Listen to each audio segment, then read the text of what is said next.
the last 5 years of all the politics that BJP has done in Tamil Nadu, they were able to make a bigger noise or a chaos.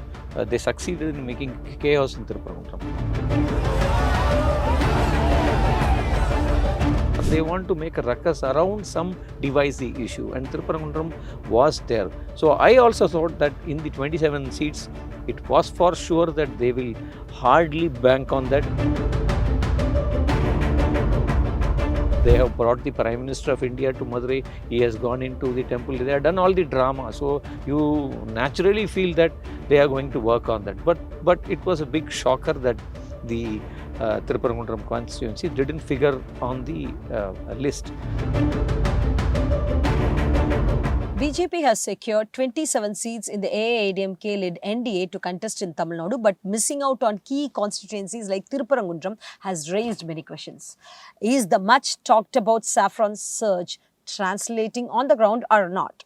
As the NDA finalizes its seat sharing in Tamil Nadu, the BJP's deal with ADMK is drawing sharp attention even as the DMK watches closely. We speak to political critic Mr. Muthukrishnan to decode BJP's real prospects in Tamil Nadu. Hello sir, welcome to the show. Vanakkam. Sir, even after Prime Minister Modi visited Thiruparankundram and they had their foot soldiers, BJP, RSS cadres, many of them, they were there, various Hindu rights organizations camped in Thiruparankundram for so many weeks. And even after all this drama, why do you think BJP was denied a seat in NDA alliance, and why ADMK took that stand?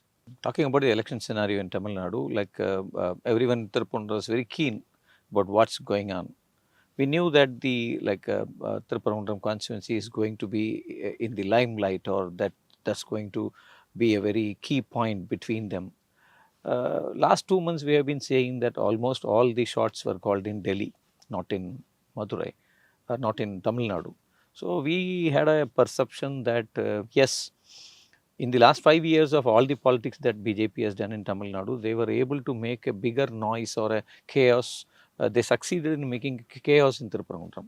It didn't go well with the people, we know very well, but they were like they were successful in achieving a chaos or making a bigger noise than any other issue that they have done politics over in the last 10 years. So, so we had a perception that yes, this time BJP will bank on the Thiruparankundram seat, and they will be, there was speculation about 60 seats to the BJP and all, which was talked in the media, but it boiled down and it has come down to 27. So when we see a number 27 on the electoral list, I think they now know where they stand, or they can't play in a bigger way, or it is ADMK that's the bigger player on the ground and they have to go well.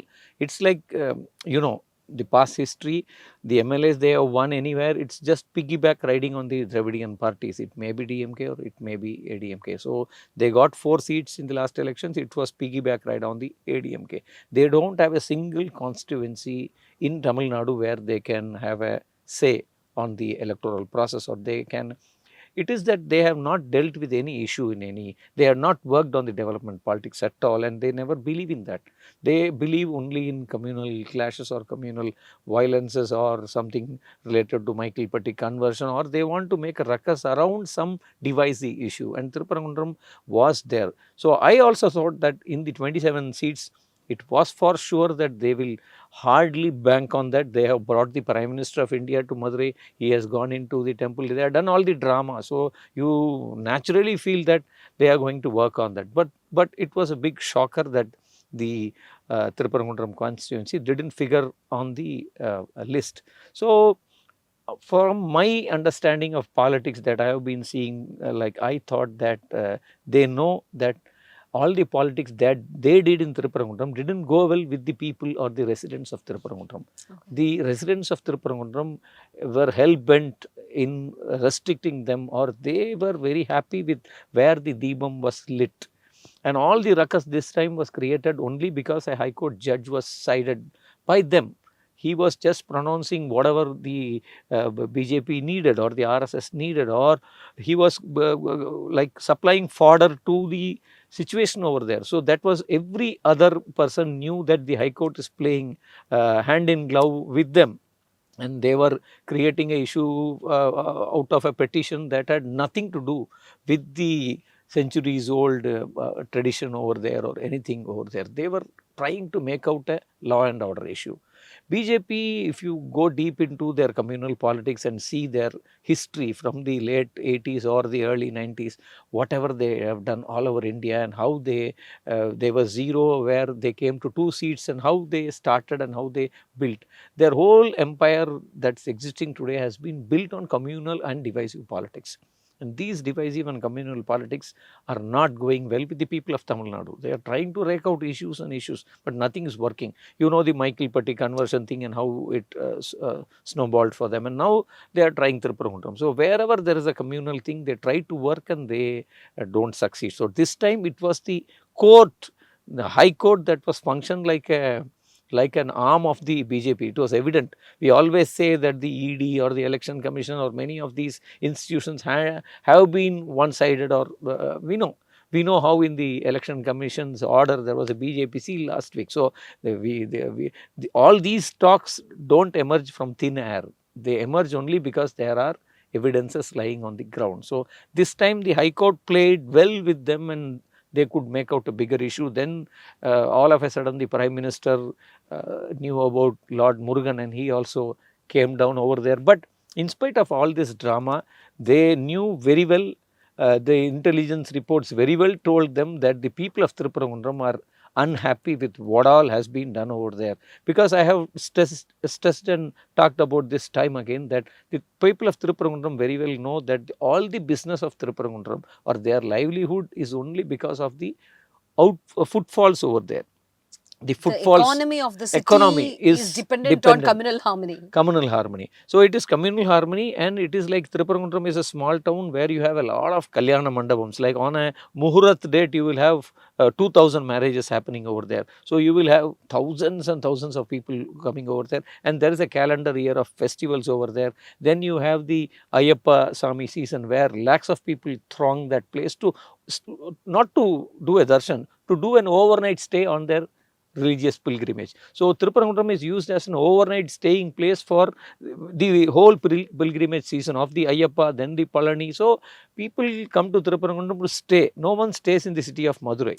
So they come do a darshan at the Meenakshi Amman temple or other temples, but for an overnight stay they come to the village. It's a village like thing. So the peace of Thiruparankundram. So these footfalls over there, staying for a night, coming for a marriage. So all of this will be it will become vapor when there is going to be communal harmony and tension or violence on the ground, or if you are going to put police force, you're going to bring the court wanted to send the CRPF over there. So all of these things are going to spoil the polity or the culture or the harmony over there. So the people of Thiruparankundram time and again resisted, and this time they thought that no, this is not going to, this is going to hurt this city.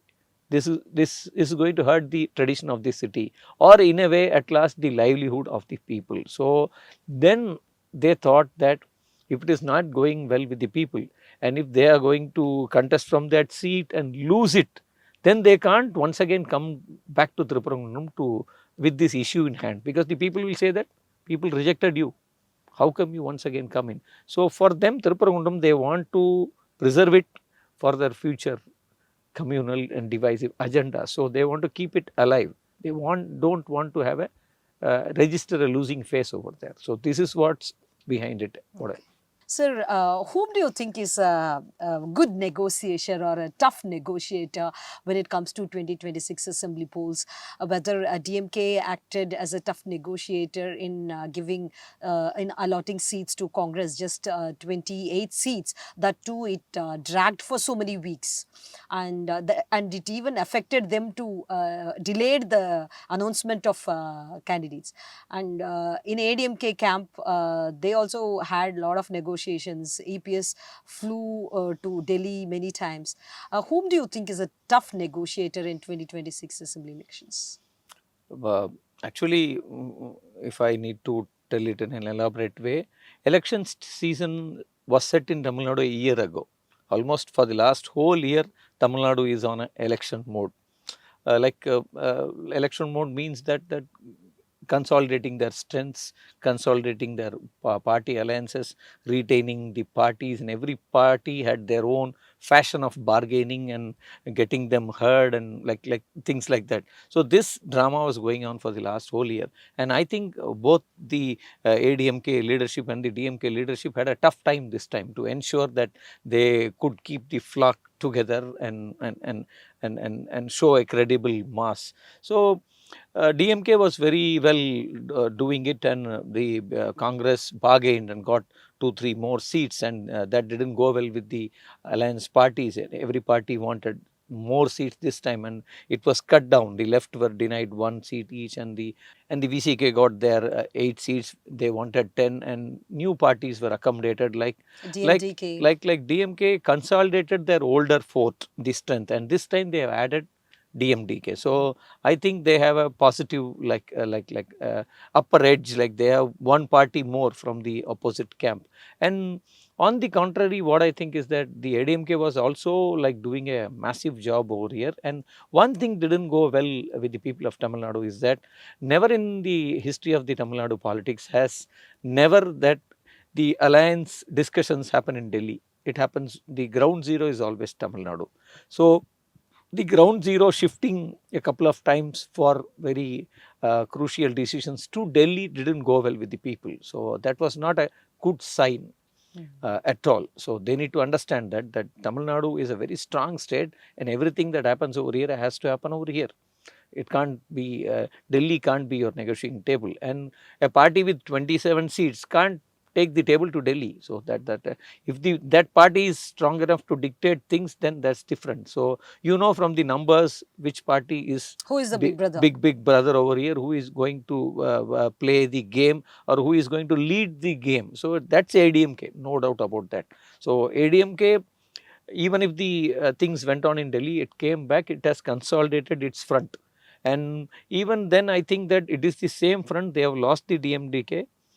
They have lost half the party, like PMK is into 2 parts. One has gone, one is individual and the other one is over here. So a bit they are trying to play the game. They had a very tough time. They didn't have a tough time like the DMK had. DMK had a very tough time, but this time they have managed to keep them together, and they are going to face the elections. And I think this time this is a very crucial election, and Tamil Nadu is very eager and working close. The people are watching every move by the players over here, and I think it's a very hot game this time.